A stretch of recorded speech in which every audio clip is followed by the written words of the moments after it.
Good afternoon, everyone, and welcome to the virtual book presentation of Escape from Cuba, Personal Accounts of Those Who Fled Castro's Regime, edited by Eloy Nuñez and Ernest Vendrell. My name is Jorge Duani. I'm the director of the Cuban Research Institute at Florida International University, which co-sponsors today's event. As usual, we're very happy to present this work, as well as the work of other leading Cuban and Cuban American authors, together with Books and Books. Before proceeding, I also want to thank Diego Mella, Jorge Brito, and Oscar Vigoa for bringing this book to our attention. And I would also like to remind our virtual audience that you can submit your questions during and after the editor's presentation of the book in the Ask a Question, by using the Ask a Question button at the bottom of your screen. I will compile as many of these questions as possible and then raise them for the editor's attention at the end of their presentation. Also, notice that you have a button down there to purchase a copy of a book, Escape from Cuba, or any other book at the Books and Books website. And also, I understand that you can pick a copy of the book in the library, in the bookstore, in Coral Gables. So it's a pleasure to introduce our guest speakers today. First, we're going to hear from Eloy Nuñez. Dr. Nuñez is an associate professor in the Department of Public Safety Administration at St. Leo University. He earned his PhD in global leadership from Lynn University, a master's from St. Thomas University, and a bachelor's from our own Florida International University. Born in Havana, he moved to the United States with his family in 1960. Before joining St. Leo, he served as lieutenant and commander of the Emergency Operations Unit with the Miami-Dade Police Department. He now teaches graduate level courses in criminal justice, critical incident management, and command schools for various police and sheriff's agencies. His research focuses on the unintended consequences of corporate social responsibility and how it pertains to anti-globalization protest groups that target specific corporations. I think actually this is the topic of his PhD dissertation. He is a co-author with Ernest Vendrell of the book Managing Critical Incidents and Large-Scale Event Security, published in 2016. Our second speaker will be Ernest Vendrell. Dr. Vendrell is professor and associate director of the Department of Public Safety Administration at St. Leo University. He holds a PhD in Public Administration and Policy from the Union Institute, a master's in management from St. Thomas University, and a master's and bachelor's in criminal justice from Florida International University. Also born in Havana, Cuba, he came to the United States same year in 1960 with his family. He received a Fulbright scholarship and was a visiting fellow at the University of Leicester in England. He retired from the Miami-Dade Police Department after 27 years of law enforcement service. He currently teaches in the area of emergency and disaster management, public administration, and criminal justice. In addition to the book authored with Eloy Nuñez, he has published various articles and book chapters on law enforcement and security management, as well as emergency and disaster management. So without further ado, I give you Eloy Nuñez. Hello, Dr. Duani. Thank you for the introduction. Thank you so much. And it's quite an honor to be a part of this event. Myself and Dr. Vendrell are very grateful. So, as you mentioned, I am an FIU graduate, so this means a lot to me. I'm hearing a lot of feedback. I'm not sure if you're hearing the same. I think that Mr. Vendrell might have an open tab on his computer. That's where the feedback is coming from. If there's anything you have open, please close it. Okay. I think when I moved a little further back, that helped a little bit. So can you hear me okay? Okay. So I'll assume that you can. So in any regard, I just want to be mention that we're very grateful to Books and Books and to FIU for inviting us for this event. I do one point of order that I want to say right away is that our book is for sale, but none of our authors get a penny out of it. 100% of the royalties are donated to charities, including Tunnel to Towers, St. Jude's Children's Hospital, Wounded Warriors, Rotary's Polio Plus campaign, etc. So each author picks his own charity, his or her own charity. So this is a labor of love. It's a lot. It's got nothing to do with money. So I just want to mention that at the very onset. So I'll turn it over to Dr. Vendrell. Thank you so much, Dr. Nuñez. I appreciate it. And thank you so much to Dr. Duani. Appreciate the opportunity of being here. It certainly is a pleasure. Again, Mr. Vendrell, I'm sorry, but there seems to be some issue with your audio, and I feel it's got to be an open tab. If there are any open tabs on your computer, close out of it. Not that I see. I'm rechecking again, and I don't see any. Now it sounds much better. Okay, excellent. The idea for this book came about in 2016. Dr. Nuñez and I were looking at, different stories. In particular, we were sharing our own family stories of, what transpired to our families in Cuba. So this was a dream of finding an avenue of sharing our family stories, with respect to leaving Cuba. And what we found out as we started going a little bit deeper into this was that there were many other similar stories. Families that were forced to leave everything behind, families that were torn apart, families that were adversely impacted by everything that was occurring on the island and the decisions that they had to make. So we started looking at our circle of friends to see who might be interested in participating in perhaps putting together a compilation of stories focusing on families and what they experienced in Cuba during that era.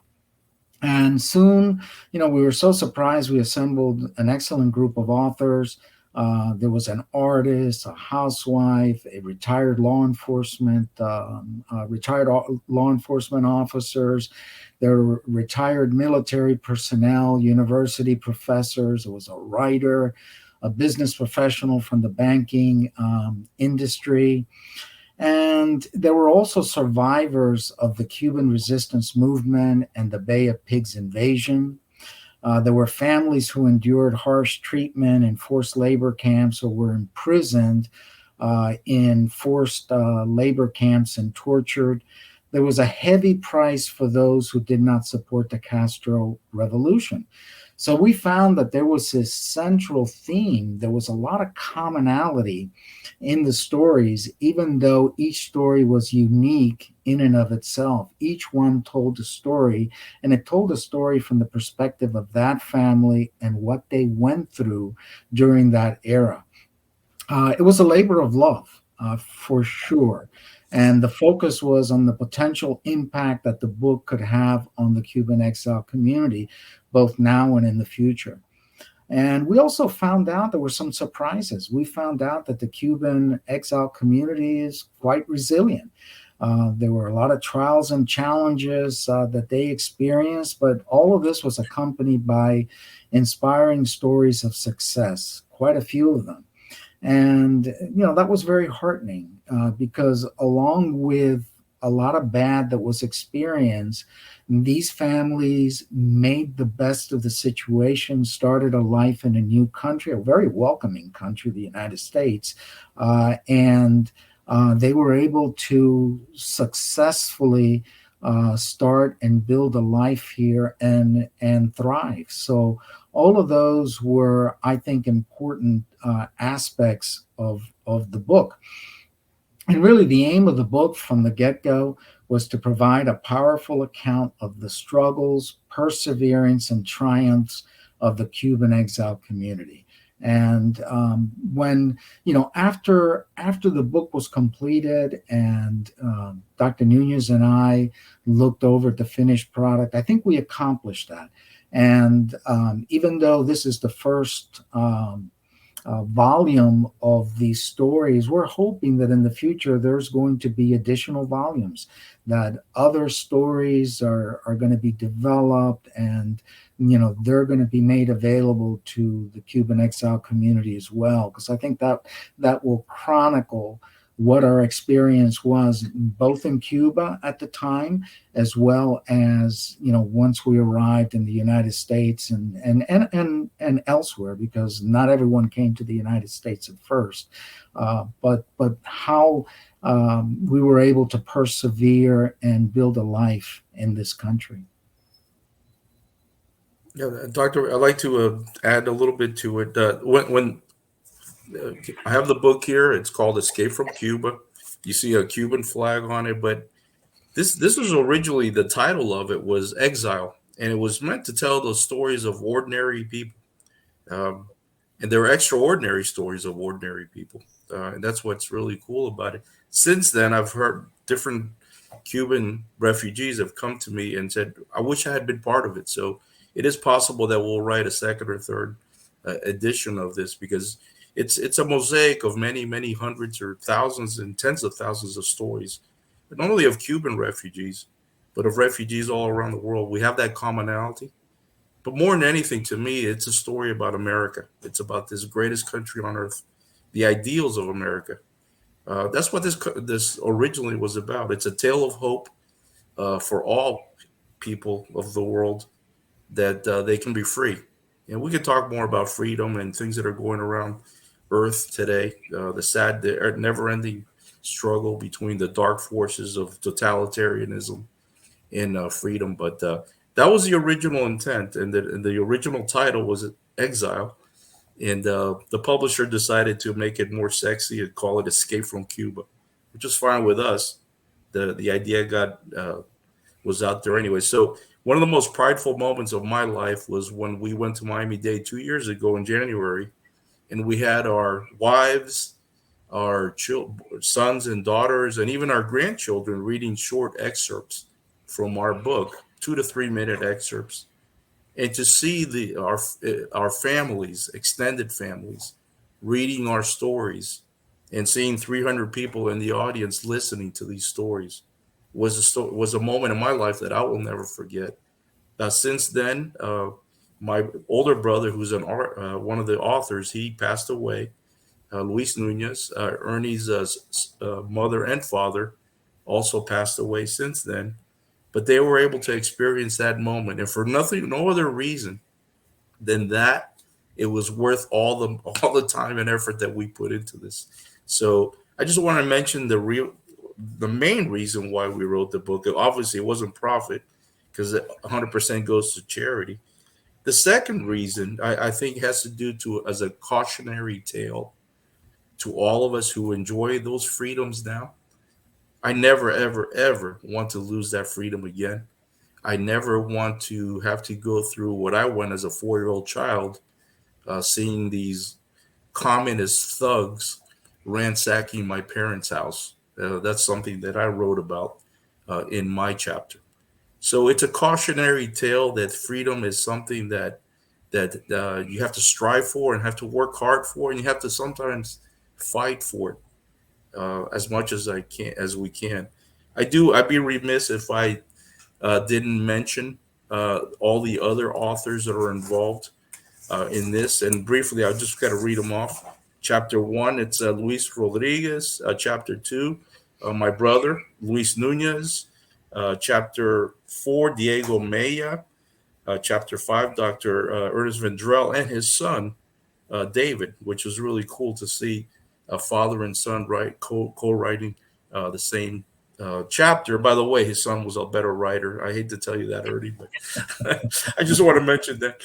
Again, Oscar Vagoa, Dr. Oscar Vagoa, my sister-in-law, Rita Solis Nuñez. And then we had the stories of Noel Varela, Henry Chorin, and Jorge Brito, Corina Mascaro, and last but not least was Frank Perez, who joined the team at the very, very end, but we got his story in. So I would be remiss if I didn't mention, last but not least, the other people in the families that helped write the book and I had to mention my wife, Maria, who just walked in the door as we speak at perfect time. But I better say these nice things about her. But she was the one that proofread the entire book and found all little tiny errors and to make sure that everything was perfect. So uh, I'll turn it over to Dr. Vendrell. Thank you, Dr. Nuñez. Really, the authors, the experience that we had as a group of authors, and the level of collaboration and camaraderie that we had in putting these stories together and coming up with a volume that's meaningful, was just beyond measure. It was something that we'll take away from us. We'll take with us for many years to come as something that is so meaningful. It's important to note that the various stories do not constitute a historical account of Cuba, nor is this book about Fidel Castro. It's not. It really is about the struggles of individual families, what they experienced, all of the horrors that they had to endure. These are stories about real people, how they overcame a myriad of obstacles under very difficult circumstances, and how they continued to thrive in a welcoming country, the United States. That's really the focus of our book. Now, obviously, there's going to be a lot of things in there about Cuba, about the authoritarian regime, about the experience that these families underwent during that tumultuous era. And it's important to note that, unfortunately, to this day, there are still many Cubans who continue to suffer at the hands of the repressive government on the island. They are in prison or harassed for simply disagreeing with the communist ideology. And far too often, their predicament is not reported in the international media. And many languish in confinement or isolation with little hope for the future. So we really need to remember that, because that's a very important piece and was really, part of the driving force for us compiling these stories. Dr. Nuñez? No, I just remind me that I speak a lot of different Rotary clubs. I'm a Rotarian, a past district governor. So I visit a lot of the Rotary clubs in the Central Florida area, and I've spoken about this book. And people have a lot of interest because they're seeing all kinds of things happening at the southern border now, the human trafficking and the drugs, and people get very discouraged. They got discouraged when they saw the quick and nasty exit from Afghanistan. Now we're seeing the mass movement of people in the Ukraine and the slaughtering of innocent children and women. It's just horrific. And we're seeing all these same things playing out over and over. I remember after World War II, the Holocaust, 11 million people died. And then how does that happen? How does that happen? So I just saw myself go out of range. I don't know if you can still see me or not. So it's painful to see. The Cuba story is just one of many thousands. We're not unique to everything. But our stories, the reason we wrote this is so that other people, our children, our grandchildren can see, can read them. And so they're never forgotten, much like the Holocaust can never be forgotten. And so many other things that are happening as we speak right now. Ours is just a one grain of sand on the beach, because there's so many. I'm hoping that we can learn, that we can pass on. It's the irrepressible, the never-ending fight between good and darkness, good and evil. We're doing just our small part. I'll turn it back over to you, Dr. Vendrell. Yeah, one of the things that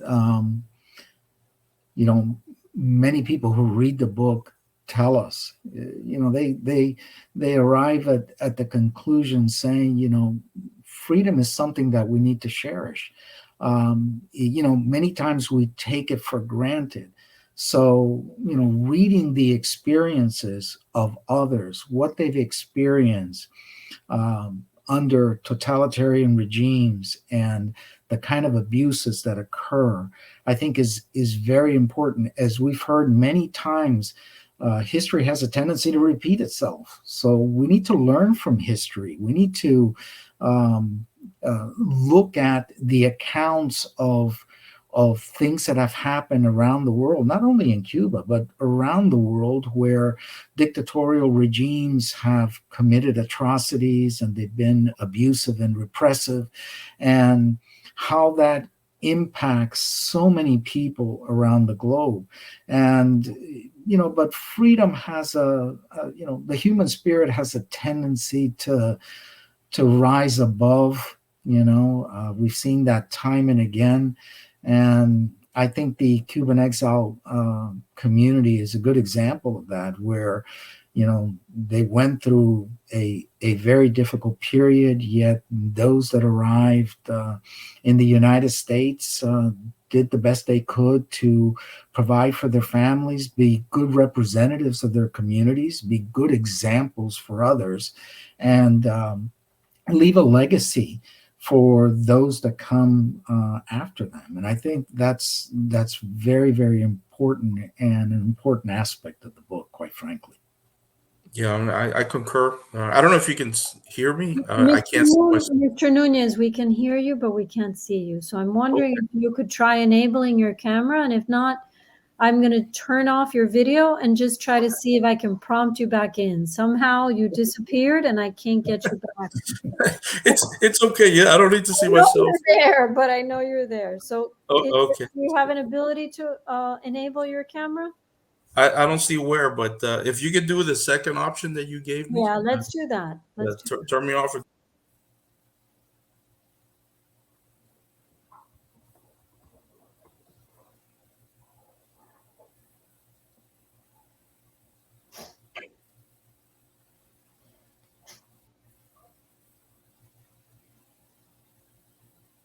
Okay, now I can see myself.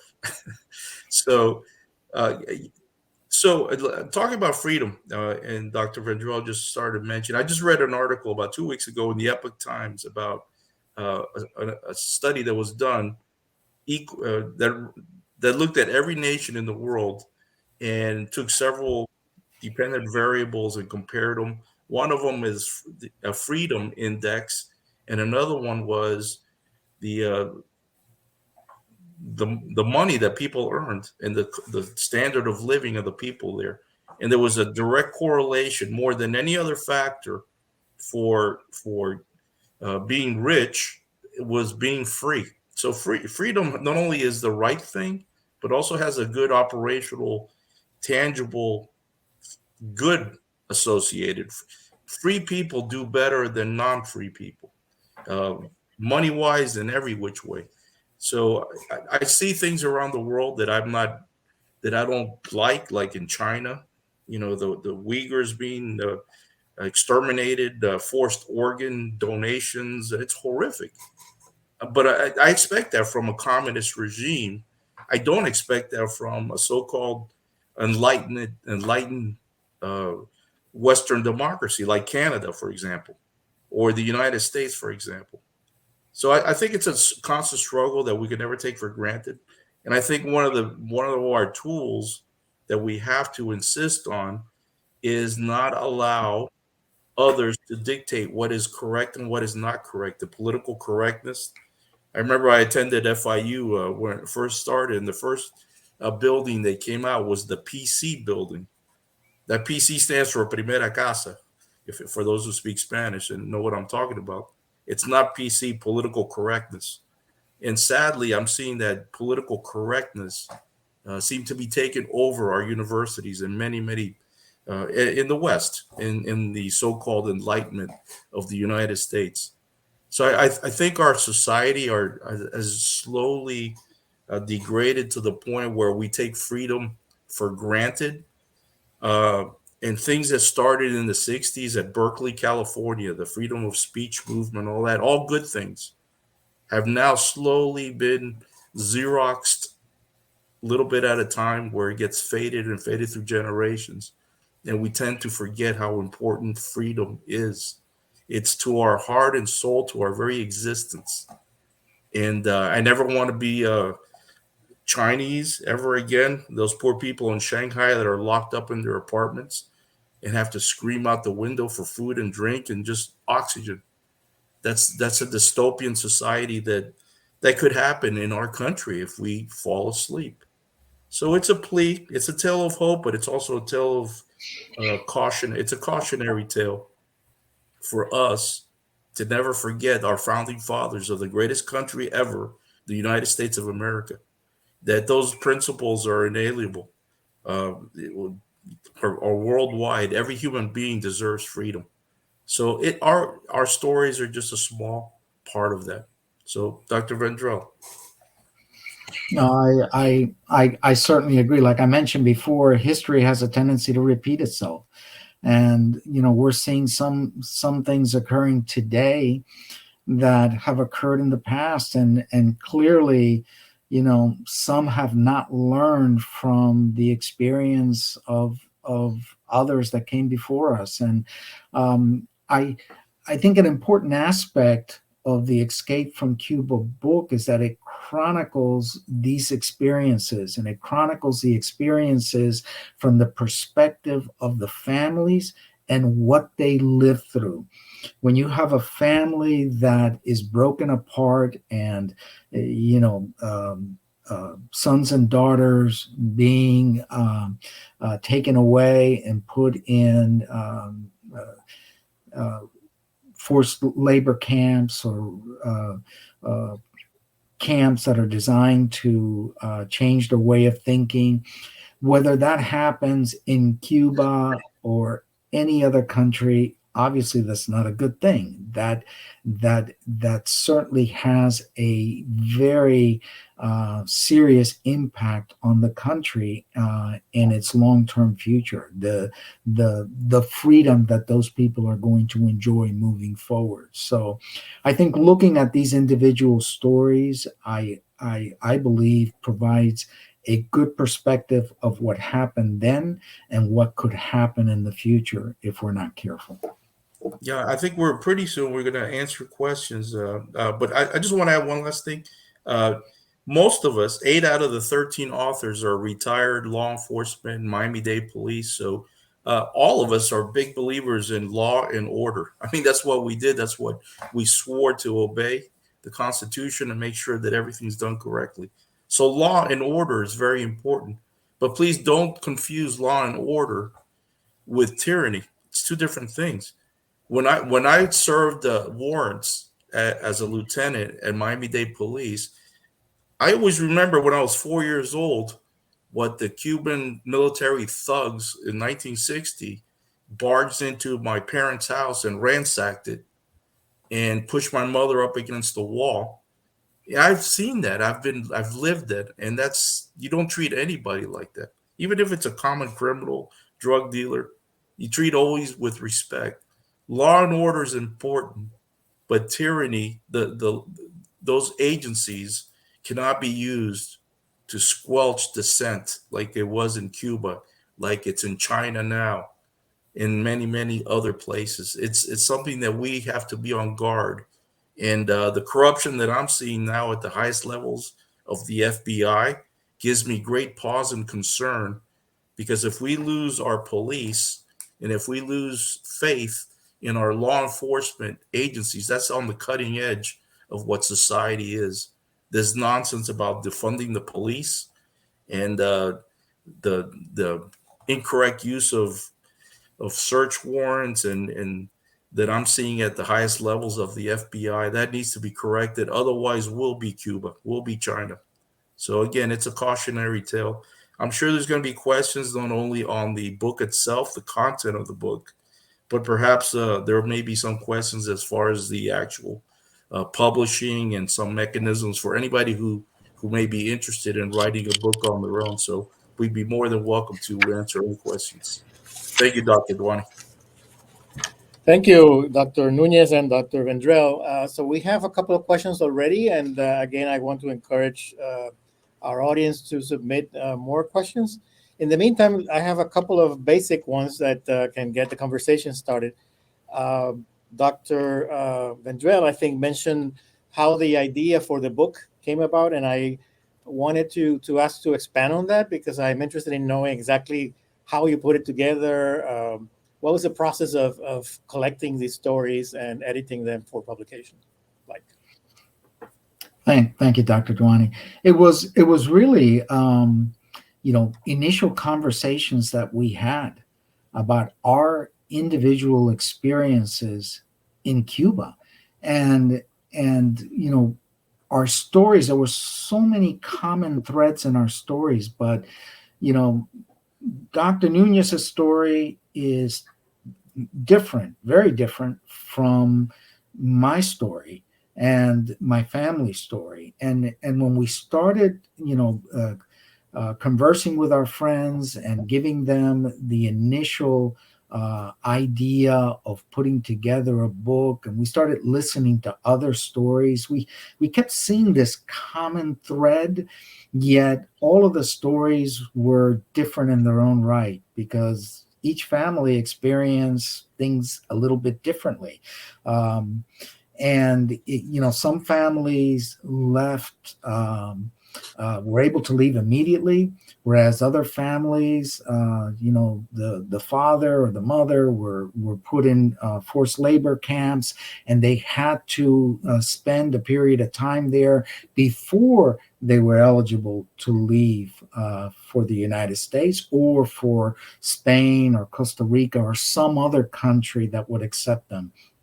So, in looking at the stories and in trying to gauge the level of interest of authors who were willing to come together and actually expend the time and the effort in order to put the stories together and go through that entire publishing process, which we know now that it takes a lot of time and effort. When we first started writing the Escape from Cuba book, Dr. Nuñez and I had just finished collaborating on a book that took some time to finalize. So we knew that it was going to be a concerted effort, that it was going to require a lot of coordination because it's an edited volume. As a result, we were going to be dealing with a multitude of authors and trying to get the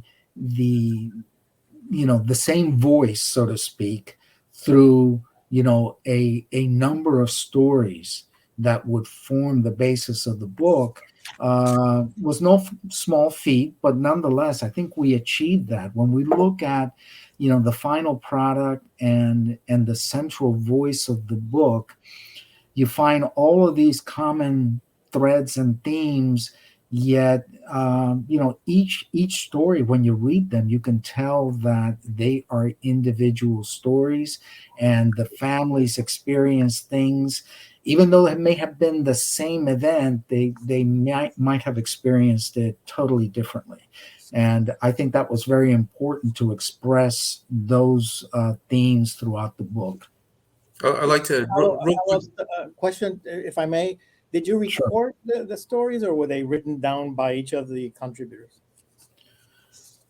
They were written down by the contributors. Now, in several chapters, one of the main authors, Luis Rodriguez, actually took the information from several authors, and he was the actual writer of that volume. But the material came for example, chapter 9 was a compilation of information from Noel Varela, Henry Chorin, and Jorge Brito. But Luis Rodriguez was the principal writer for that piece.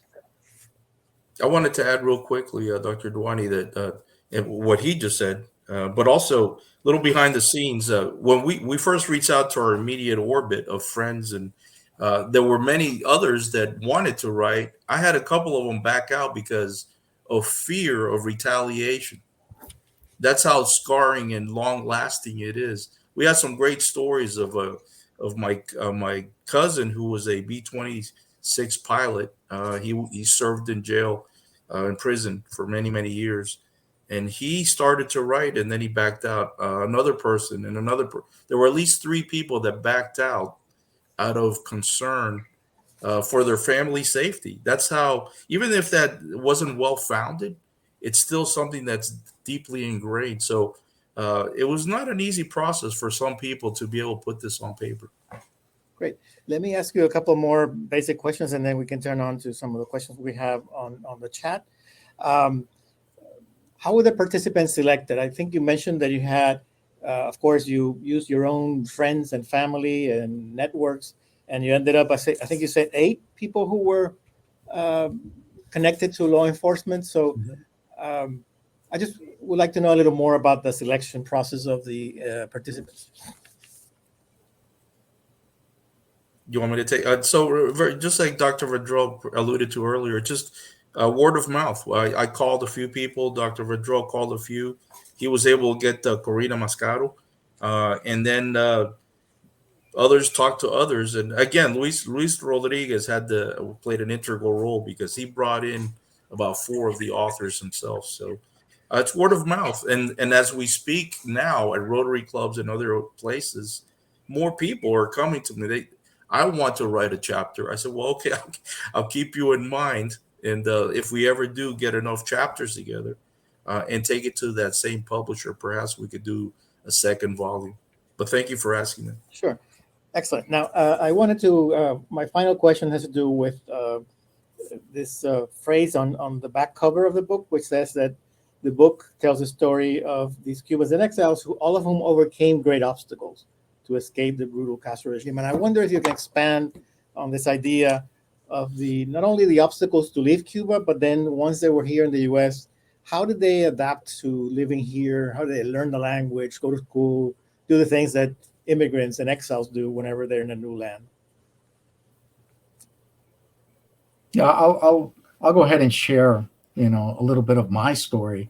When we left Cuba, we didn't come to Miami initially. We settled in briefly in Virginia, and then we spent another 6-7 years in New Jersey. During that period of time, there were very few Spanish speakers. I mean, there was a growing Cuban community, and for example, Union City, New Jersey, and elsewhere. But by and large, there were few Spanish speakers, and I was put in a classroom with English speakers, and I struggled. I got put back a grade, but within a relatively short period of time, I was able to have a decent command of the English language, and was able to fend for myself. Now, I was very young at the time. My parents, who were in their early to mid 30s, they had a much more difficult time learning the language. Absolutely, it was more difficult for them. But over the years, they persevered, and they were able to command the English language well. Now, our goal from the outset was to move back to Miami. To move to Miami at some point. We wanted to be closer to Cuba. We wanted to be with a sizable Cuban community that was, making its presence known in Miami-Dade County. So that was always our goal, and eventually we were able to make that happen. To me, one of the most compelling stories was Oscar Vergoa. He came in Operation Pedro Pan as a young child. My sister-in-law's story as a young teenager, waiting for the bus, and the bus never came in Westchester. Those are the real stories of young people that came totally without families. And we're seeing a lot of that in Ukraine right now. We're seeing a lot of that in the southern border as young unaccompanied minors are coming and sadly being exploited, not in our sense, but in other stories now that we're seeing. that exploitation of young people sexually and in other ways. So to me, those are the most compelling stories of all in those book. I keep losing my video. I don't know what's happening. And it's important to note that not everyone came to the United States. There's stories in the book of some that had to go to Spain first, others that had to wait for extended periods of time and suffer the consequences as a result of that. Because once the Castro regime was made aware that you wanted to leave the country, things were not easy for you. They made things very, very difficult for you. And these are things that families had to live through.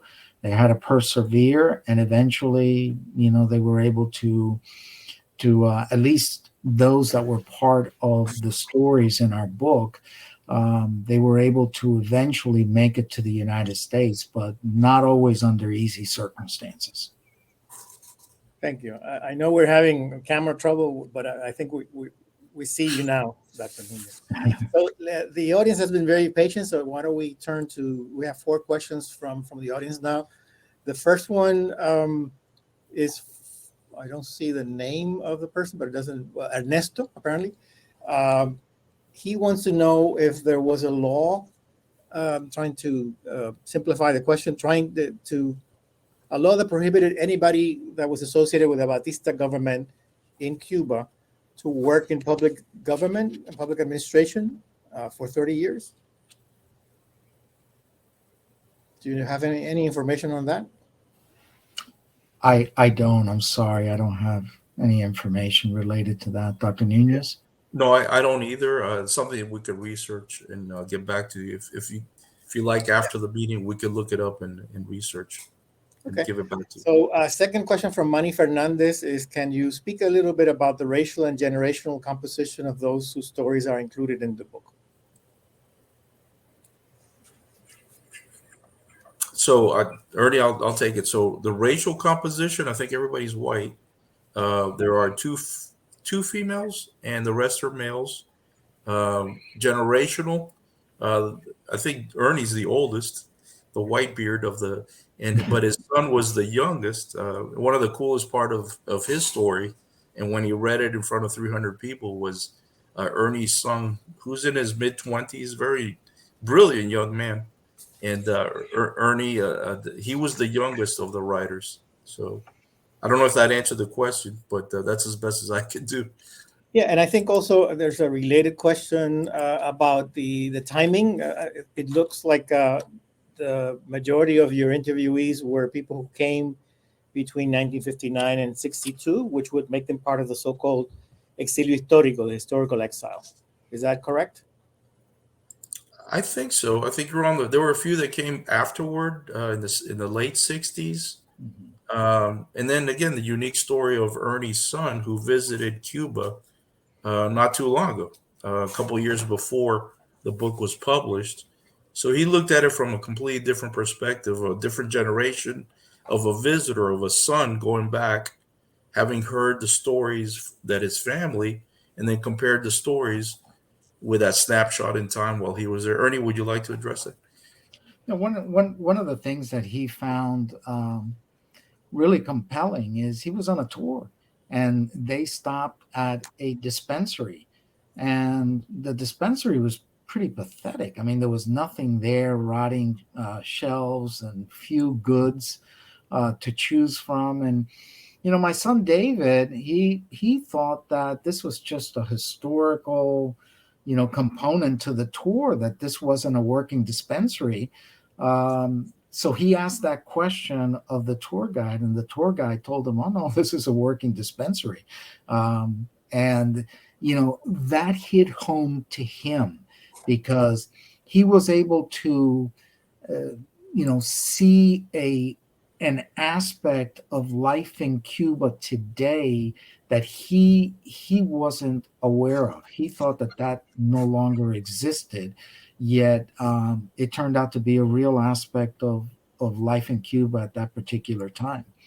So he found that to be, an eye-opener. Definitely an eye-opener. Okay, so we have another related question on the composition of the sample from Gene Rosenberg, but I think you've partially answered it. In other words, are there any stories from Marielle and other later waves of Cuban refugees in the Uh, book? no, they're not. We don't have stories, but I've heard some great stories of Marielle. In fact, my youngest son married a young lady who's from Marielle. So I would love to hear more stories because there are different generational. And as you know, Dr. Dwani, when you come, whether early 60 or mid 60s, 70s, right, it changes. It changes perceptions quite a bit. So that would be a really good extension. But to a short answer to your story, no, we don't have that broad perspective, nor was it meant to be. These are just literally random stories. Okay, let me see if there's other questions that I haven't covered.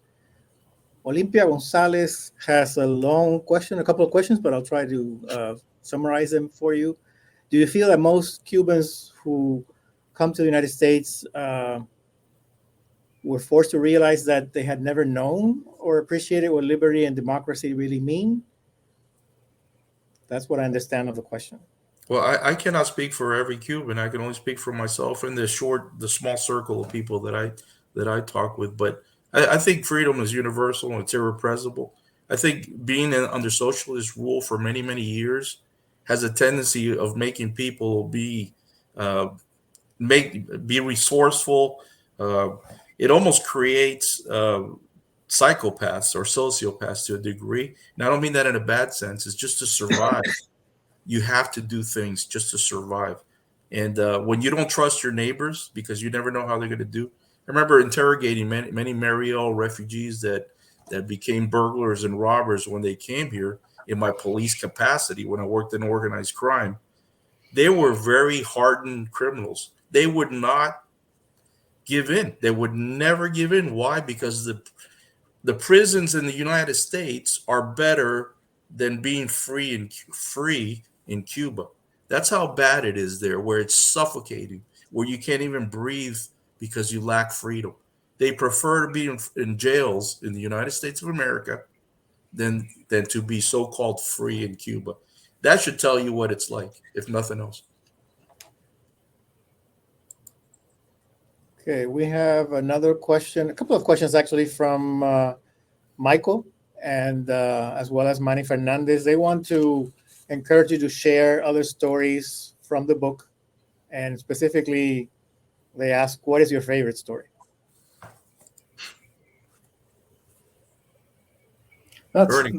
that's a tough one. I think all of us, we're so heavily invested in our own stories that we would probably say that, our stories are one that's most meaningful to us, from a family perspective. But when you look at the goal of the book and the central theme of the book, and you look at the various stories that form this volume, I think they're all important. They're all important in their own right because each one provides a very unique perspective. Even though there's those common threads and themes that I mentioned before, there's still that individual perspective, and events impacted families a little bit different. So I think getting that feel for what happened to those families is critical, and I think each one of those stories provides that perspective that makes the book very unique in that respect. Yeah, and I mentioned several stories earlier, but and you won't see chase scenes or exciting stuff. This is pretty mundane stuff. It's family stuff. But one of the coolest stories is Diego Maya when he and some other kids went through the swamps and then swam to freedom at Guantanamo Bay Naval Station. It was actually a newspaper article when he was a kid. That's one of the most interesting stories among the bunch. Great. I think we've covered all the questions in the chat, but let me add one of my own. When I teach about Cuban Americans and migration in general, one of the questions that comes up, and this is the one that I want to raise here is, what exactly is unique about the Cuban exile experience? And you've made reference to, well, more recent Ukrainians, perhaps Hungarians may also be brought into the picture because they came to the U.S. In the 1950s, and in many ways paved the way for the U.S. government reception toward Cuban exile. So what is it about Cuban exiles that makes it so interesting, so unique, other than us being part of it? I don't think it's unique at all. I think it's worldwide. I think it's part of the human experiences. Our stories are just a few of millions of stories throughout our history as a humankind. So I don't see that it's unique. The only thing unique about Cuban is that they're very good people, very good friends. The food is the best in the world. So, and one of the things I miss about being in Miami is up where I live, there's no Cuban restaurants. It's horrible. So I have to cook my own. But I love the Cuban experience. I love the culture. My son's writing a book called The Jew of the Caribbean, which he's going to base it on my grandfather, an immigrant from Spain to Cuba. So it's just a beautiful country, beautiful people. And it saddens me terribly to see it under what's been happening since 1959, January 1. So we're no different than any other person on earth. Okay, so I don't see any more questions, and I made quite a few myself. I think then we're ready to conclude the event. Again, reminding the audience that they can purchase a copy of the book through Books of Books. And thank you to the co-editors, Dr. Eloy Nuñez and Ernest Vendrell, as well as some of the other authors or contributors that who joined us for today's event. Thank you to Books and Books, and good afternoon, everyone. Thank you. Thank you so much.